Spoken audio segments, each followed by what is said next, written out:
Fuel scares and price inflation just in time for summer, when travel is expected to see an increase as the country is back open again and families are looking to hit the road once school lets out. I know I am, or at least I was.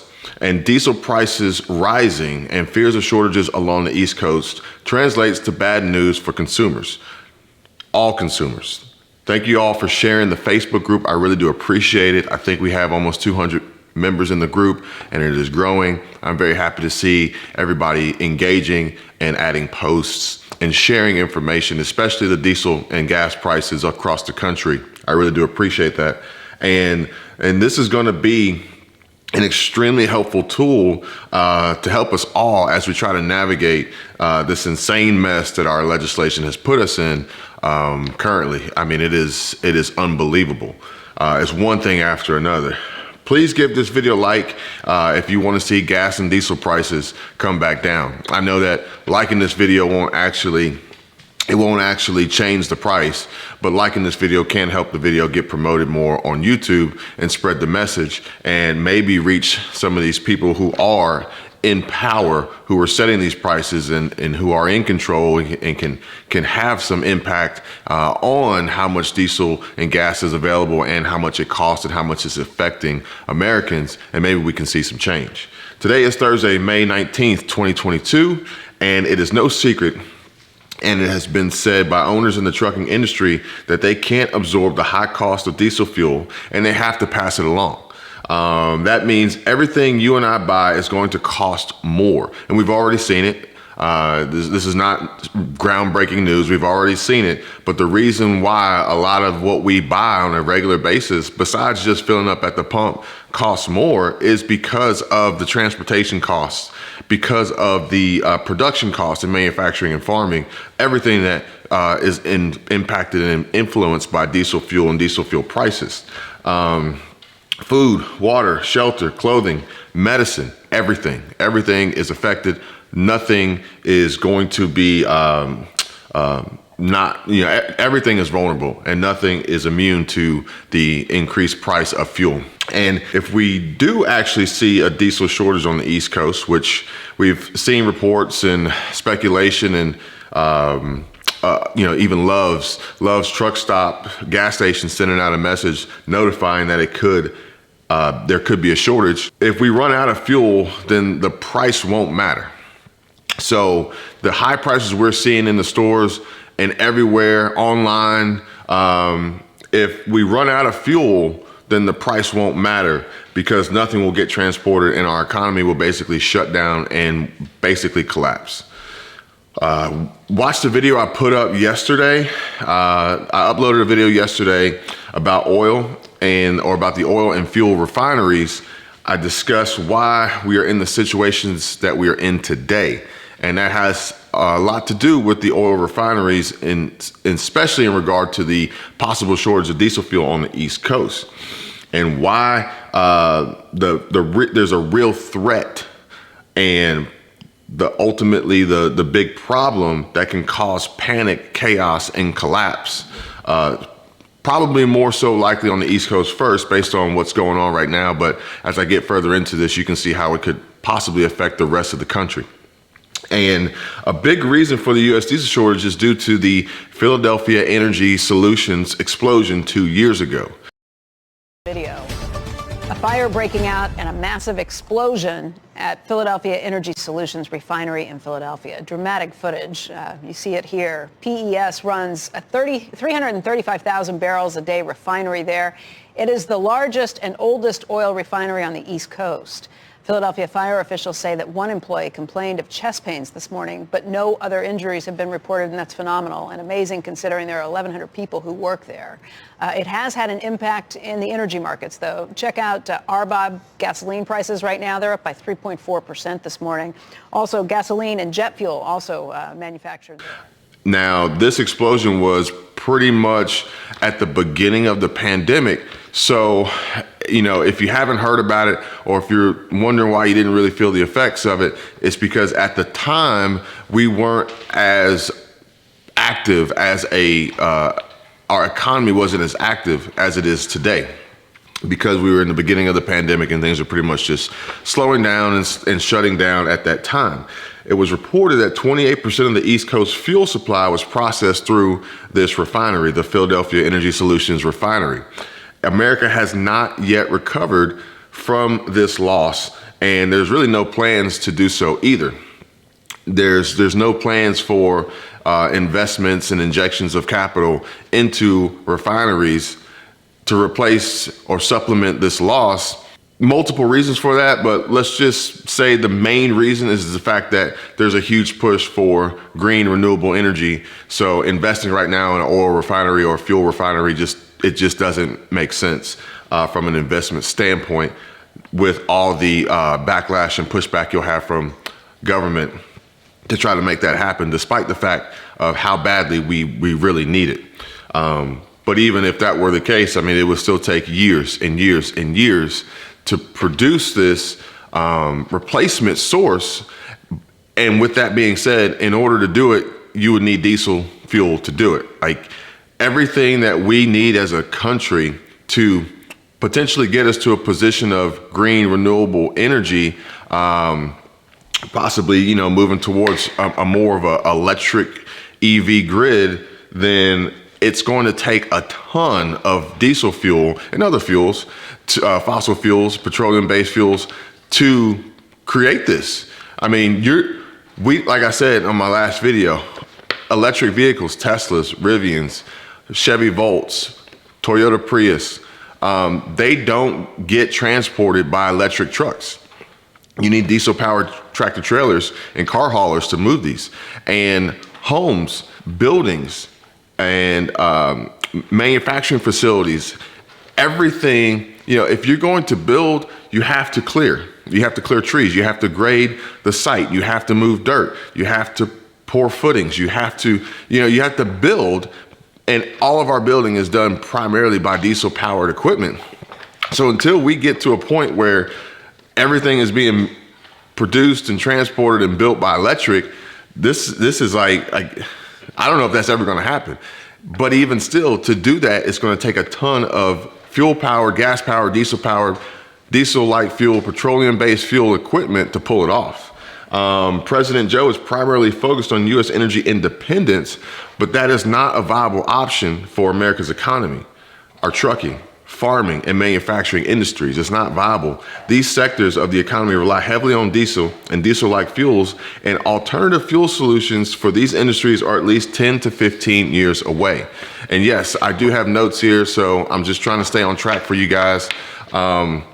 Not to mention the huge costs associated with transitioning equipment and technology for green renewable energy sources or energy solutions. So even if, let's just say, construction companies decided that they wanted to switch, not that these exist yet, we've got electric cars, and we actually have made some huge progress in the electric EV car arena.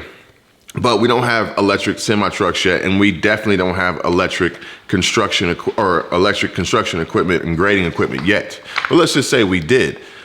The cost that would be associated for these companies to transition their previous diesel-powered fleet to electric would be unreal. And that's part of going to be the problem in the future of transitioning, is just the cost to move over. And then when you think about the cost to move over, all of your old inventory is basically worthless, because the push is electric or renewable energy, and everything that you had previously was petroleum-based, diesel-powered. So who's going to want to buy it? The rapidly and steadily increasing diesel prices are putting us further at risk of a recession. This is true. I don't doubt it at all. The Fed raising interest rates was supposed to help curb the never-ending inflation that we were already seeing from them pumping money into the economy through stimulus. But now, with all manufacturing, farming, and transportation costs increasing, and fears of a total collapse and shutdown, if the East Coast were to see a complete diesel shortage and depletion, we are all seeing prices go higher and higher and higher and higher. And the CPI inflation rate was 8.3%, which was severely understated even at that. I don't think it took into account the volatility of food and real estate, which would have pushed this 8.3% really much higher. But I would expect to see increases in the coming months as this CPI inflation rate number of 8.3% goes higher and faster, basically becoming the highest inflationary rate that the U.S. has ever seen in history. East Coast diesel fuel inventories are shrinking. We know that. That was on my last video. Consumer activity is high and tracking continued growth.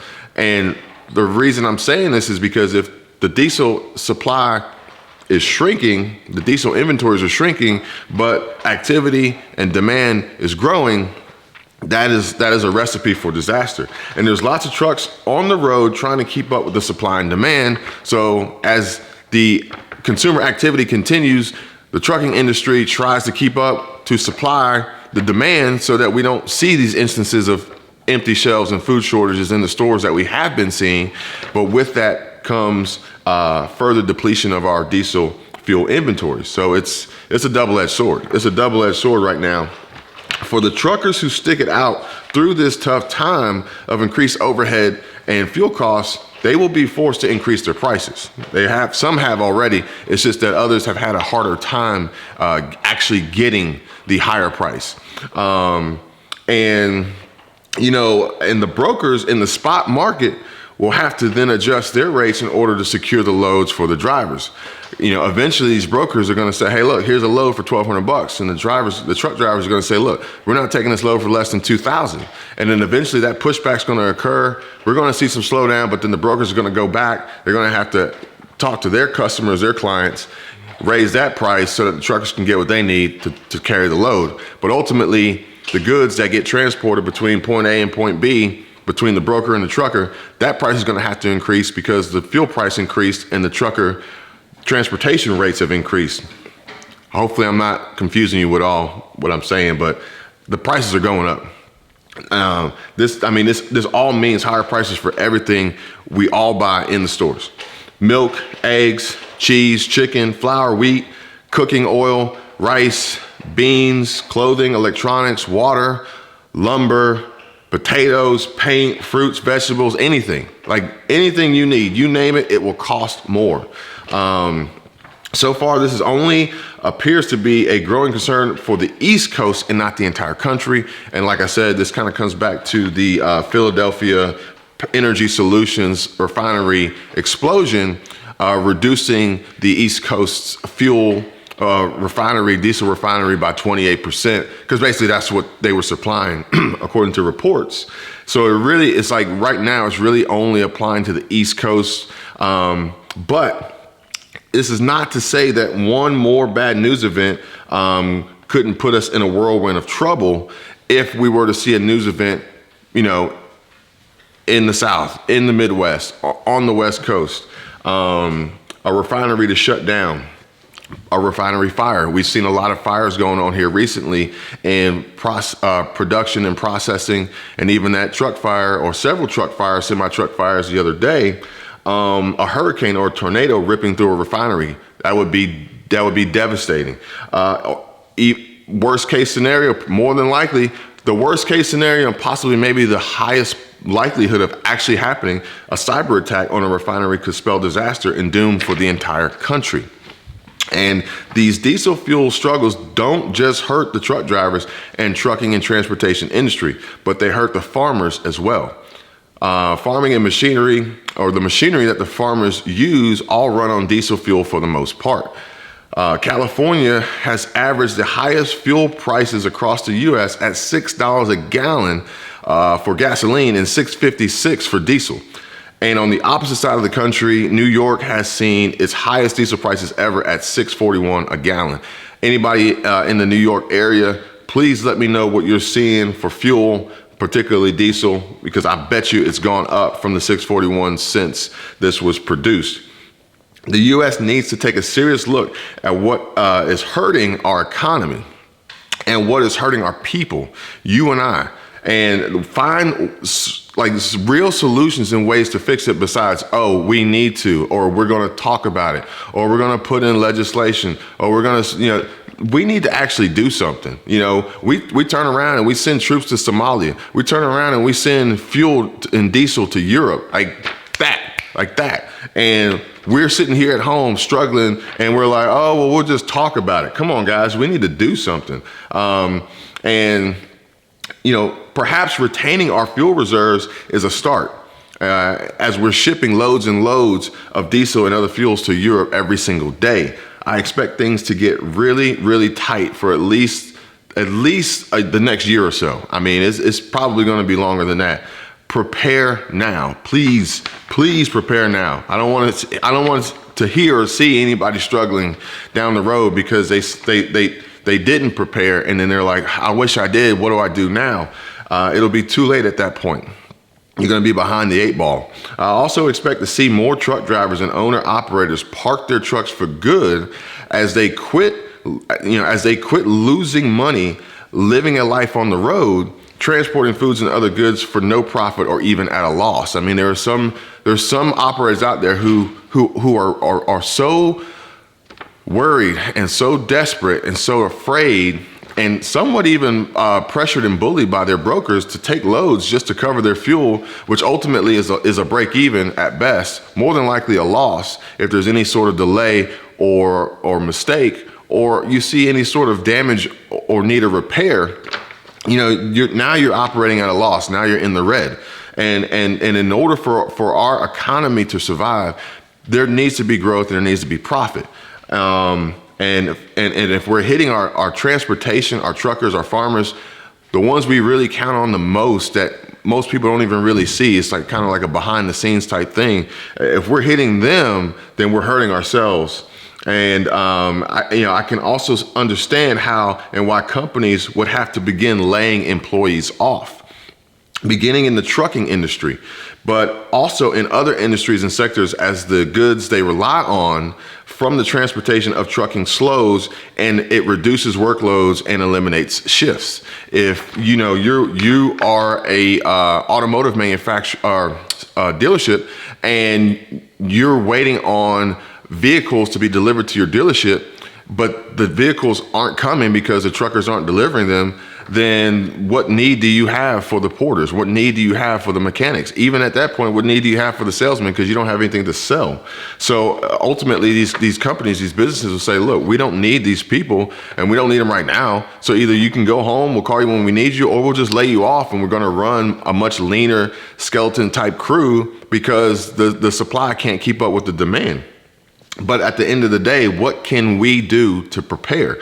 Well, keep watching and subscribe for more updates and continue to communicate with one another in the comments. I think that is very valuable and very helpful because I've even heard it and read it in the comments like, hey, I hear what you're saying, but I don't have that problem over here. And this is something that we need to share. That way we know how wide this problem is spread. Also, we can find some solutions like, look, there's no fuel here, but there is fuel here.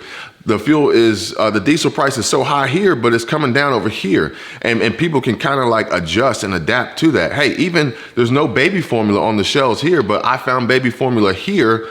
It's going to be very helpful to everyone.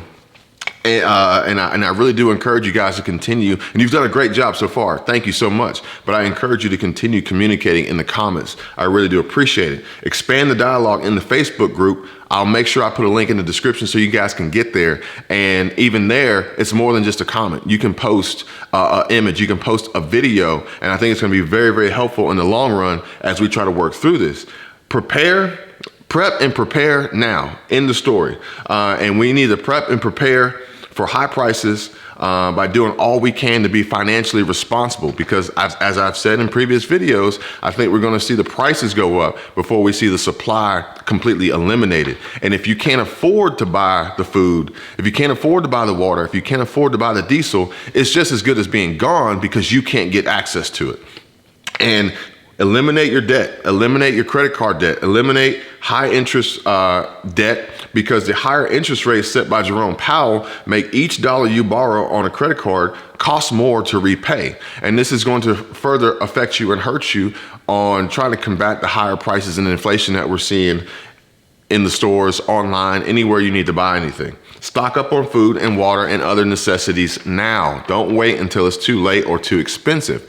Be smart, don't panic, and try not to stress yourself, please. I know it's like easier said than done, but you're going to think clearer and possibly be able to form solutions and options and alternative substitutions to things if you're thinking clearly versus just seeing red and kind of freezing. So be smart, don't panic, try not to stress yourself out. We will get through this together, like no doubt. I feel like everybody who's listening, who's watching, who's sharing, who's commenting, we're gonna get through this together. Trust me. So take care. Thanks for watching. I'll see you guys real soon. I will be replying to comments and sharing some things in the group on Facebook. Thanks for watching. I'll see you guys real soon. Take care. Bye.